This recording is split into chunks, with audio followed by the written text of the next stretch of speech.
Hey, Lauren here, and I'm going to be talking today about fruits occasionally grown in Louisiana.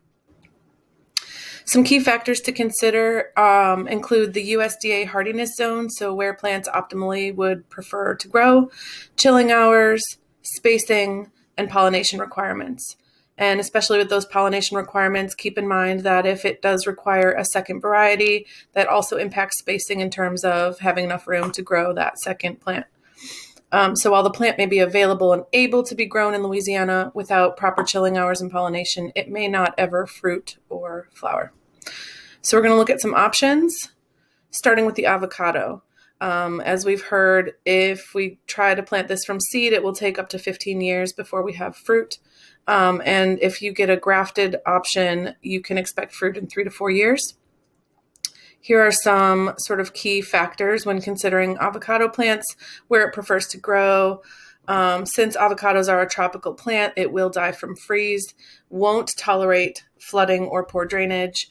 And when you do harvest the fruit, you need to wait 3 to 8 days for ripening. Considering kiwi fruit, we have about a 2-year wait from start to finish. Kiwi fruits are grown on vines. They do respond well to high rates of fertilization, and the fruit is full size in August, but not quite ready for harvest until October or early November, and that's to give the sugars a chance to finish ripening the fruit. Pineapple is kind of a fun one. It takes about 2 years to go from crown to plant, and then once you see the flower there, you have about a 5-month wait until you'll have your fruit ready to eat. They are rather tough and insect and disease resistant. Also, being that it's grown from the crown, this is a test in patience. It takes about 2 years just to get one fruit. And then since each plant only produces a single fruit, once that's done, the plant then dies. Pomegranates, we have a 3-year wait.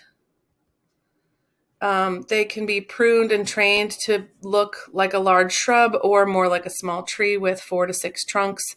They prefer sandy soils with pH between 6 and 6.8 and need 8 hours of sunlight in order to fully grow and thrive. So there's some discrepancies between some of our LSU Ag Center publications, and then Anna has a published list on our classroom Moodle. So what falls under her bucket of won't thrive no matter what, sometimes lined up in the occasionally grown in the fruit and nut production from LSU Ag. So you'll have to be the judge on these following plants. Apples and pears take about 3 to 4 years to have harvestable fruits. Their biggest concerns are bitter rot and fire blight. So you're going to need a pesticide spray plan to keep that in control. Drainage is important, but pears are a little bit more tolerant of poorly drained soil.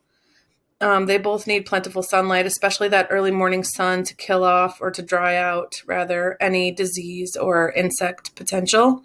And pears are early bloomers, so spring frost could be a concern. Cherries will take about 4 to 5 years to have fruit. Their big issues in Louisiana are that the chilling hours required aren't always met, and it's difficult to find a variety that has adapted to the hot, humid, and rainy summers. Also note that sweet cherries bloom before sour, both in early spring, so watch for that spring frost. Peaches and plums, so both stone fruits, take about 3 to 4 years. Again, that early morning sun to dry out the dew is going to be a major factor for those. You're going to want a spray program that includes insecticide and fungicide to ward off the disease. And then beware of too much organic matter, which may encourage fall growth and risk winter freeze injury. Raspberries only take about a year to bear fruit. They prefer well-drained and sandy loam soil with a pH below 7.5. An idea or strategy here would be to include thick mulch, help keeping those soil temperatures low, and then also plant somewhere where there's afternoon or partial shade.